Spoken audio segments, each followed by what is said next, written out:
जालिम पिया दिल का दर्द एपिसोड 14। शाम का वक्त। निष्का ने अपने डॉक्यूमेंट्स अली के पास सबमिट कर दिए थे। फिलहाल उसे कब ज्वाइन करना था ये बताया नहीं गया था। वो अपने अपार्टमेंट में थी और बालकनी में बैठकर चाय पी रही थी। तभी उसका फ़ोन बजने लगा। उसने देखा कि कोई डीडी उसे कॉल कर रहा था। उसने जल्दी से कॉल उठा लिया और कहा, कुछ पता चला? सामने से एक आदमी बोला, पता चल गया है। वो फ़िलहाल किसी आइलैंड पर गए हैं। तुम्हारा काम कहाँ तक पहुँचा? निष्का मुँह लटकाते हुए बोली, काम तो हो गया, लेकिन अभी तक जॉइनिंग डेट नहीं मिली। सामने से डीडी बोला, वो भी हो जाएगा, टेंशन मत लो, तुम बस काम पर फोकस करो। निष्का बोली, आपको नहीं लगता मिस्टर खुराना आप पर भी नज़र रख रहे होंगे?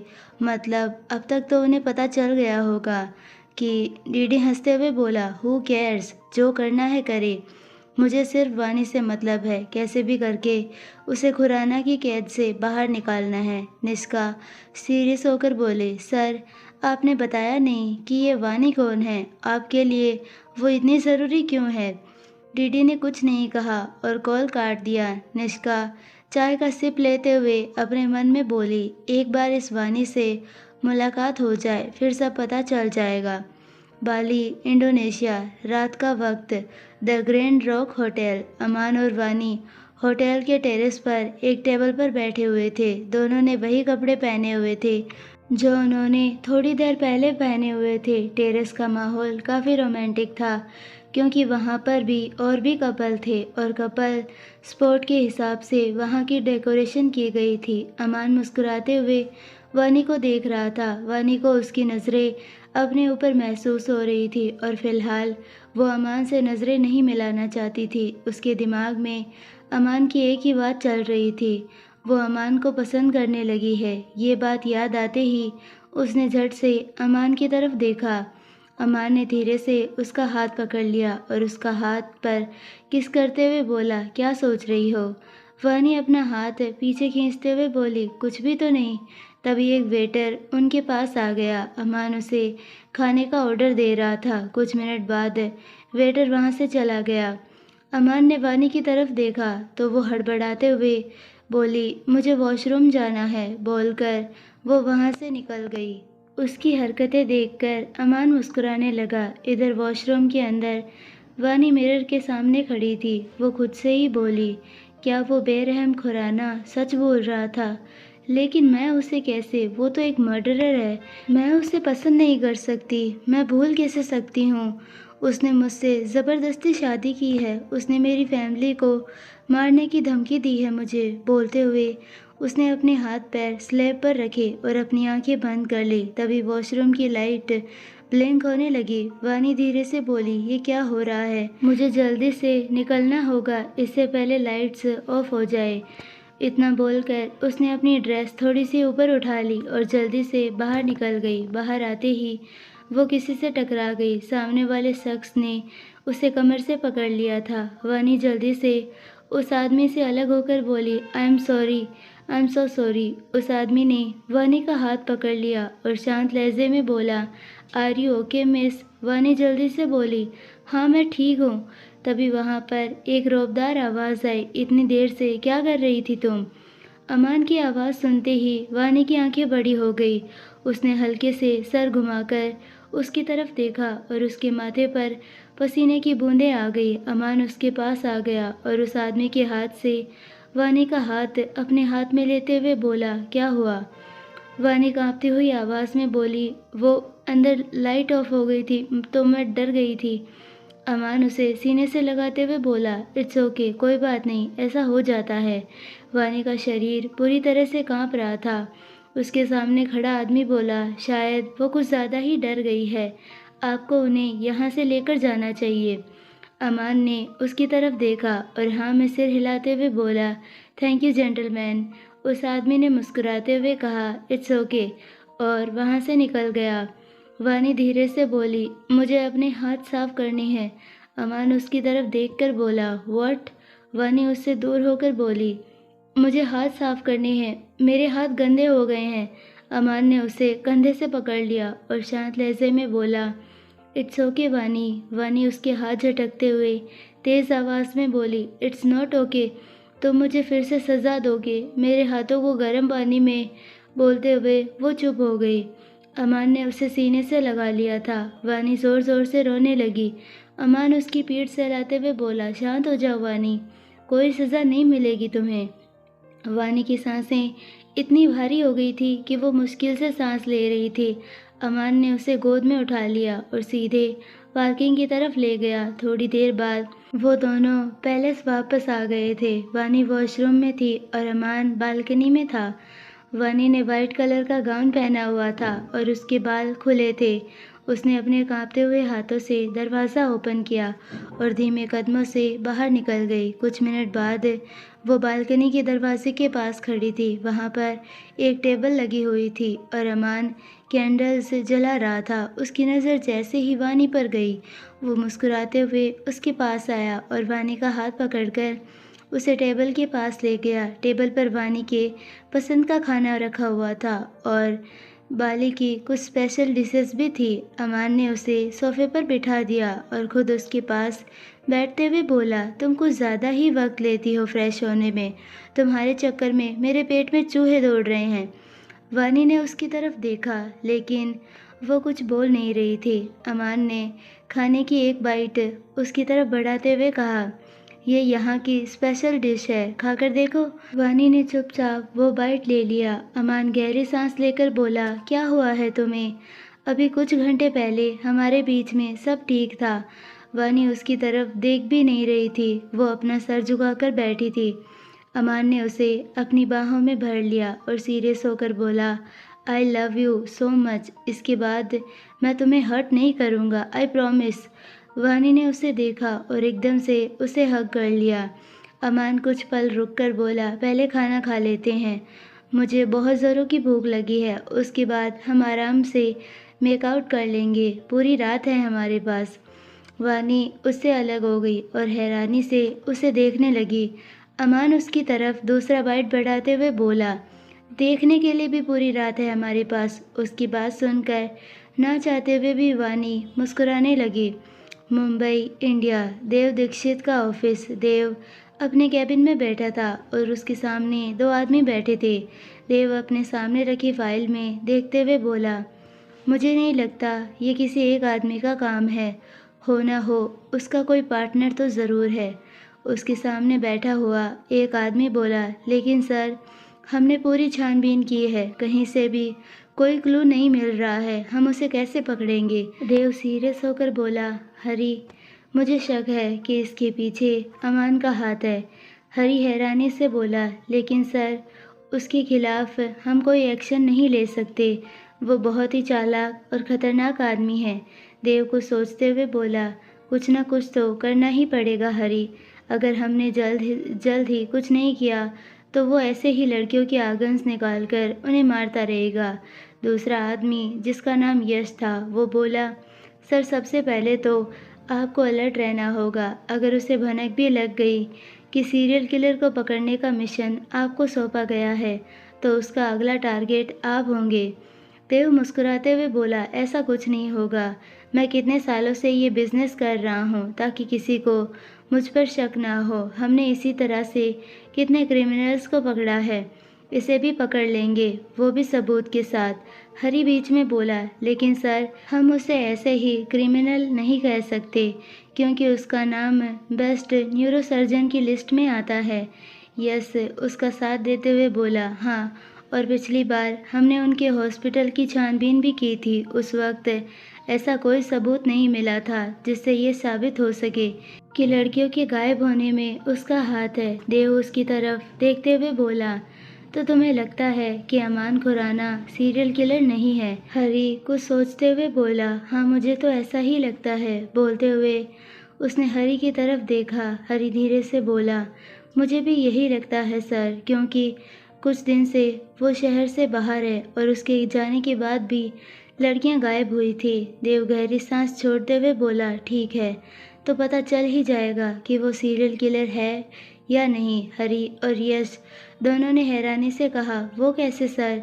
देव मुस्कुराते हुए बोला, उस लड़की को खुराना से दूर करना होगा जिससे खुराना ने ज़बरदस्ती शादी की है। वो उस लड़की से पागलों की तरह प्यार करता है। अगर वो लड़की उससे दूर हो जाएगी तो शायद उसे पकड़ने में आसानी होगी। यश बोला, उस लड़की के दूर जाने से वो बौखला जाएगा और कोई ना कोई गलती तो ज़रूर करेगा। देव मुस्कुराते हुए बोला, बिल्कुल सही कहा, उसके लिए हमें प्लान बनाना होगा। उसकी बात सुनकर हरी और यश एक दूसरे की तरफ देखने लगे। बाली, इंडोनेशिया। अगले दिन अमान और वानी शॉपिंग के लिए एक मॉल आ गए थे। अमान को भीड़ वाली जगह ज़्यादा पसंद नहीं थी, लेकिन वो वानी के लिए यहाँ आया था। वो दोनों एक बड़े से शॉप में थे जहाँ खूबसूरत सी ड्रेसेस लगी हुई थी। वानी ने एक ड्रेस का प्राइस टैग देखा और हैरानी से बोली, इतने भी खास नहीं है, फिर भी ये कपड़े कितने एक्सपेंसिव है। अमान बिना किसी भाव के बोला, तुम्हें जो लेना है ले लो, पैसे मैं देने वाला हूँ। वानी उसकी तरफ देखकर बोली, इतने महंगे कपड़ों का मैं क्या करूँगी, मुझे नहीं चाहिए। अमान ने उसे एकदम से करीब खींच लिया और उसकी बेबी ब्लू आंखों में देखते हुए बोला, तुम्हारे पति के पास इतने पैसे हैं कि वो पूरा मॉल खरीद सकता है सिर्फ तुम्हारे लिए। वानी धीरे से बोली, हम किसी दूसरी जगह पर चलते हैं ना, यहाँ मुझे कुछ अच्छा नहीं लग रहा। अमान ने गहरी सांस ली और उसका हाथ पकड़कर उसे बाहर की तरफ ले गया। आधे घंटे बाद वो दोनों लोकल मार्केट में थे। वानी अपने लिए कुछ चीज़ें देख रही थी और अमान उसे देख रहा था। तभी उसका फ़ोन बजने लगा। अमान ने थोड़ी दूरी पर जाकर कॉल को रिसीव कर लिया। सामने से वीर बोला, डॉक्टर साहब, उसका काम हो गया है। अमान ने एक नज़र वानी को देखा और डेविल स्माइल करते हुए बोला, वेरी गुड। वीर जल्दी से बोला, एक बात समझ में नहीं आई, उस आदमी ने मैडम की हेल्प की थी, फिर भी आपने उसे मरवा दिया। अमान कड़क आवाज़ में बोला, हेल्प करनी ही थी तो बिना हाथ लगाए भी तो कर सकता था ना, लेकिन उसने मेरी वानी को हाथ लगाकर गलती कर दी। तुम तो जानते हो, मेरी चीज़ों को कोई छुए मुझे बिल्कुल भी बर्दाश्त नहीं है। वीर बोला, अब आगे क्या करना है? अमान बेफिक्री से बोला, चेक करो, अगर उसके आर्गन्स हमारे काम आ सकते हैं तो उसके बाद उसे ठिकाने लगा दो। बोलकर उसने कॉल काट दिया और वानी के पास आ गया। वानी उसे बैंगल्स दिखाते हुए बोली, ये अच्छी है ना, लेकिन मुझे समझ नहीं आ रहा कि मुझे कौन सी वाली लेनी चाहिए। मुझे तो सब पसंद आ रही है। अमान मुस्कुराते हुए बोला, तुम्हें जो पसंद है वो सब ले लो। वानी ने हाँ में सर हिला दिया और फिर से बैंगल्स देखने लगी। अमान ने उसे देखते हुए अपने मन में बोला, मैं उसे मारना नहीं चाहता था, लेकिन उसकी वजह से मेरी वानी मुझसे डर रही थी, इसीलिए सज़ा तो उसे मिलनी ही थी। इधर वानी अपने शॉपिंग में बिजी थी। उसे पता ही नहीं था कि उसके चक्कर में किसी ने अपनी जान गंवा दी थी। शॉपिंग के बाद वो दोनों साइट सीइंग के लिए निकल गए थे। अमान उसे एक जगह पर लेकर गया था जो स्पेशली कपल के लिए थी। शाम का वक्त, वानी ने अपनी शॉपिंग का सामान बेड पर बिखेर रखा था। उसने कई सारी चीज़ें ली थी और वो ट्राई करने में लगी हुई थी। उसने एक लॉन्ग ड्रेस खरीदी थी जो ट्राई करने के लिए वो क्लोजेट रूम में गई थी। कुछ मिनट बाद वो क्लोजेट रूम से बाहर आई और उसकी आंखें हैरानी से बड़ी हो गई। अमान बेड के सामने खड़ा था और बिखरी हुई चीज़ों को देख रहा था। वानी को वो 2 दिन याद आ गए जब विला की सफाई करते वक्त गलती से एक कुशन सोफे से नीचे गिर गया था। वानी का ध्यान उस कुशन पर गया ही नहीं और अब बाद में सज़ा के तौर पर अमान ने उसे भूखा रखा था। वानी बेड के पास गई और जल्दी से सारा सामान समेटते हुए बोली, सॉरी, मेरा ध्यान नहीं था, बस ड्रेस ट्राई करने गई थी, मैं अभी ये सब हटा देती हूँ। बोलकर उसने कुछ पैकेट से उठा लिए और क्लोजेट की तरफ जाने लगी। तभी उसका पैर कारपेट में फंस गया और उसके हाथ में जो सामान था वो पूरा फर्श पर बिखर गया। उसका सर ड्रेसिंग टेबल के कॉर्नर से टकराने वाला था, लेकिन उससे पहले ही अमान ने उसका हाथ पकड़कर उसे अपनी तरफ खींच लिया। वानी उसके सीने से टकरा गई और उसने कसकर अपनी आंखें बंद कर ली। अमान गुस्से से बोला, व्हाट द हेल, दिमाग खराब है तुम्हारा? वानी ने घबराते हुए उसे देखा और कांपती हुई आवाज़ में बोली, आई एम सॉरी, मैंने जानबूझकर कुछ नहीं किया, मैं बस शॉपिंग की चीज़ें देख रही थी, मैं जल्दी से इसे हटा देती हूँ। बोलकर वो फर्श पर बैठ गई और रोते हुए सारा सामान समेटने लगी। उसके हाथ बुरी तरह से कांप रहे थे। जो सामान वो उठा रही थी वो उसके हाथ से बार बार नीचे गिर रहा था। अमान ने गहरी सांस लेकर उसे पकड़कर बेड पर बैठा दिया और उसके पास बैठते हुए बोला, close your eyes and take a deep breath. Vani ने एकदम से उसकी तरफ देखा। उसे समझ नहीं आ रहा था कि अमान को ओसीडी की प्रॉब्लम थी और वो वानी से क्या करवाने की कोशिश कर रहा था। अमान फिर से बोला, just do what I said. वानी ने जल्दी से अपनी आंखें बंद कर ली और गहरी सांसें लेने लगी। कुछ मिनट बाद वो पूरी तरह से शांत हो चुकी थी। अमान ने कुछ पल उसे देखा और धीरे से बोला, नाउ ओपन योर आइज। वानी ने धीरे से आंखें खोलकर उसे देखा। अमान ने उसका चेहरा अपने हाथों में भर लिया और उसके आंसू पोंछते हुए बोला, मैंने प्रॉमिस किया था मैं तुम्हें हर्ट नहीं करूँगा, तो डरने की ज़रूरत नहीं है। वानी सिसकते हुए बोली, मुझे लगा मतलब तुम गुस्सा करोगे, तुम्हें ओसीडी की वजह से प्रॉब्लम होती है तो। अमान ने उसके होठों पर उंगली रखकर उसे चुप कर दिया। वानी उसकी ग्रीन आंखों में देखने लगी। अमान बोला, आज के बाद तुम ऐसी हरकतें नहीं करोगी। तुम्हें जो भी काम करना है आराम से करोगी, समझी। वानी ने धीरे से हाँ में सर हिला दिया। अमान ने उसके फोरहेड पर किस कर लिया और हल्के से मुस्कुराते हुए बोला, sit here and don't move. वानी ने जल्दी से हाँ में सर हिला दिया। अमान ने उसे छोड़ दिया और वो खुद फर्श पर बिखरा हुआ सामान समेटने लगा। वानी हैरानी से उसे देखने लगी। उसका दिल और दिमाग बुरी तरह से उलझा हुआ था। उसे समझ में नहीं आ रहा था कि अमान नॉर्मल इंसान की तरह बिहेव क्यों कर रहा है। पहले तो वो वानी की छोटी से छोटी गलती पर भी उसे पनिश करता था। उसके सामने जो अमान था वो कहीं से भी अमान नहीं लग रहा था। इधर अमान ने पूरा सामान उठाकर ड्रेसिंग टेबल पर रख दिया था और पीछे मुड़कर वानी की तरफ देखा। वो अपनी ही सोच में गुम थी। तभी उसे अमान की आवाज़ आई, तुम बार बार कहाँ खो जाती हो। वानी होश में आकर उसे देखते हुए बोली, कहीं भी तो नहीं। अमान ने उसे बेड से खड़ा कर दिया और क्लोजेट की तरफ लेकर जाते हुए बोला, आज मैं तुम्हें एक स्पेशल जगह पर लेकर जाने वाला हूँ। वानी धीरे से बोली, स्पेशल मतलब कहाँ। अमान ने उसके सवाल का कोई जवाब नहीं दिया। Mumbai, India, Khurana fashion house. Mir अपना काम ख़त्म करके लिफ्ट की तरफ जा रहा था। तभी उसका फ़ोन बजने लगा। उसने कॉल पिक किया और जल्दी से लिफ्ट के अंदर चला गया। उसके पीछे एक लड़की खड़ी थी। इस बात पर मीर ने ज़्यादा ध्यान नहीं दिया था। उसने अपना कॉल ख़त्म किया और जैसे ही उसकी नज़र उस लड़की पर गई, वो अपनी आंखें छोटी करके बोला, तुम इस लिफ्ट में क्या कर रही हो? तुम्हें पता है ये लिफ्ट। बोलते हुए वो चुप हो गया क्योंकि लिफ्ट अचानक से बंद हो गई थी और लिफ्ट के अंदर अंधेरा हो चुका था। तभी वो लड़की उसके सीने से लिपटते हुए बोली, ये लिफ्ट बंद क्यों हो गई? मुझे अंधेरे से डर लगता है। उसके इस तरह करीब आने से मीर चौंक गया। उसने उस लड़की को खुद से दूर करने की कोशिश की, लेकिन वो लड़की उसे छोड़ने के लिए तैयार नहीं थी। मीर शांत लहजे में बोला, मिस निष्का, आप प्लीज़ मुझसे दूर हो जाइए। निष्का ना में सिर हिलाते हुए बोली, नहीं, मुझे डर लग रहा है, पहले आप इसे स्टार्ट कीजिए। मीर ने गहरी सांस लेकर अपने फ़ोन का फ्लैश लाइट ऑन कर दिया और निष्का से बोला, मिस निष्का, आप मुझे छोड़ सकती है, अब अंधेरा नहीं है। निष्का ने धीरे से अपनी आंखें खोलकर उसे देखा और घबराते हुए बोली, मैं आपको नहीं छोड़ सकती। अगर आपका फ़ोन बंद हो गया तो। मीर अजीब नज़रों से उसे देखते हुए बोला, व्हाट? निष्का चिढ़ते हुए बोली, अब व्हाट करना बंद कीजिए और जल्दी से किसी को कॉल कीजिए। आपके सवाल जवाब के चक्कर में अगर मुझे हार्ट अटैक आ गया तो आपका तो कुछ नहीं जाएगा, लेकिन इस अंधेरे की वजह से मैं ज़रूर मर जाऊंगी। मीर ने सिर हिला दिया और किसी को कॉल किया, लेकिन अब उसके फ़ोन में नेटवर्क नहीं था। वो अपना हाथ ऊपर करके नेटवर्क चेक करने लगा। निष्का जल्दी से बोली, आप क्या कर रही हैं? जल्दी कीजिए ना।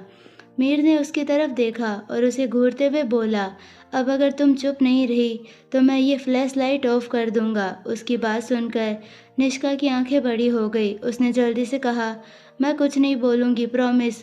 बोलकर उसने अपनी आंखें बंद कर ली। मीर ने कुछ पल उसे देखा और फिर से कॉल करने लगा, लेकिन अफसोस वहाँ पर नेटवर्क नहीं आ रहा था। बाली, इंडोनेशिया, रात का वक्त। अमान ने एक जगह पर आकर कार रोक दी और जल्दी से वानी की तरफ जाकर उसने दरवाज़ा खोलकर अपना एक हाथ वानी की तरफ बढ़ा दिया। वानी ने उसका हाथ थाम लिया और बाहर आ गई। वो दोनों चलते हुए थोड़ी दूरी पर आ गए और सामने का नज़ारा देखकर वानी मुस्कुराते हुए अमान की तरफ देखकर बोली, बीच। अमान उसे करीब खींचते हुए बोला, मुझे पता है तुम्हें बीच पसंद है। बोलकर वो वानी को एक तरफ ले गया। बीच पर उसने एक खूबसूरत सी जगह बनाई थी और वहाँ पर वाइट कलर के पर्दे लगे हुए थे जो हवा के साथ लहरा रहे थे। बीच में एक खूबसूरत सा बेड था, उस पर वाइट कलर की बेडशीट थी। बेड के आसपास बड़े बड़े तकिए रखे हुए थे। पास में एक टेबल लगी हुई थी। टेबल की तरफ जाने के लिए एक रास्ता बना हुआ था जिसके दोनों तरफ कैंडल्स लगी हुई थी। वानी के चेहरे पर ना बयान करने वाली मुस्कुराहट थी। अमान ने उसे एक चेयर पर बिठा दिया और खुद उसके सामने बैठ गया। वानी इधर उधर देखते हुए बोली, यहाँ पर हम दोनों ही हैं। अमान बोला, ये हमारा प्राइवेट प्लेस है, इसीलिए हमारे अलावा यहाँ कोई नहीं आ सकता। उसकी बात पर वानी ने कुछ नहीं कहा। Mumbai, India, Khurana fashion house. बहुत देर हो गई थी, लेकिन मीर की तरफ से निष्का को कोई रिप्लाई नहीं मिला था। वो अभी भी अपनी आंखें बंद किए खड़ी थी। कुछ पल रुककर वो धीरे से बोली, और कितना वक्त लगेगा? मुझे बाहर निकलना है। मीर उसकी पीठ पर हाथ रखते हुए बोला, हम बाहर ही हैं। अब क्या इस दुनिया से बाहर जाना है तुम्हें? निष्का ने झट से आंखें खोलकर इधर उधर देखा। वो दोनों लिफ्ट से बाहर आ गए थे। निष्का हैरानी से बोली, हम बाहर कब आए? आपने मुझे बताया क्यों नहीं? मीर बिना किसी भाव के बोला, मैंने तुम्हें बताया था, लेकिन तुम इतनी डरी हुई थी कि तुमने सुना ही नहीं। क्या अब तुम छोड़ोगी मुझे? कब से बंदर की तरह मुझसे लिपटी हुई हो। निष्का ने उसकी कमर से अपने हाथ हटा लिए और 2 कदम पीछे होकर धीरे से बोली, सॉरी। मीर बाहर की तरफ जाते हुए बोला, चलो तुम्हें घर छोड़ देता हूँ, बहुत लेट हो गया है। निष्का बिना कुछ बोले उसके पीछे चली गई। मीर के चेहरे पर हल्की सी मुस्कुराहट थी जो निष्का देख नहीं पाई। बाली, इंडोनेशिया, रात का वक्त। अमान और वानी ने डिनर कर लिया था। इस वक्त वो दोनों उस जगह पर बैठे थे जो अमान ने स्पेशली वानी के लिए बनवाई थी। अमान बेड के पास रखे हुए बड़े से तकिए पर बैठा था। वानी उसके दोनों पैरों के बीच में बैठी थी। उसकी पीठ अमान के सीने से लगी हुई थी और उसने अपना सर अमान के कंधों पर रखा हुआ था। वो दोनों शांति से सामने लहरों को देख रहे थे। अमान ने वानी का हाथ पकड़ लिया और उसकी उंगलियों के साथ खेलते हुए बोला, क्या सोच रही हो वानी? वानी धीरे से बोली, कुछ नहीं। अमान ने अपना चेहरा उसकी गर्दन में छुपा लिया और धीरे धीरे अपनी नाक उसकी गर्दन पर रब करने लगा। उसकी हरकतों से वानी के रोंगटे खड़े हो गए। वो धीरे से बोली, यहाँ पर कुछ मत करना प्लीज़, अगर कोई आ गया तो। बोलते हुए उसने अपना सर घुमाकर अमान की तरफ देखा। अमान ने कुछ पल उसकी बेबी ब्लू आंखों में देखा और उसकी गर्दन के पीछे हाथ लगाते हुए उसके होठों को कैप्चर कर लिया। वानी की आंखें हैरानी से बड़ी हो गई और वो अमान को रोकने की कोशिश करने लगी। तो आज के लिए बस इतना ही। मिलते हैं नेक्स्ट पार्ट में, तब तक के लिए बाय।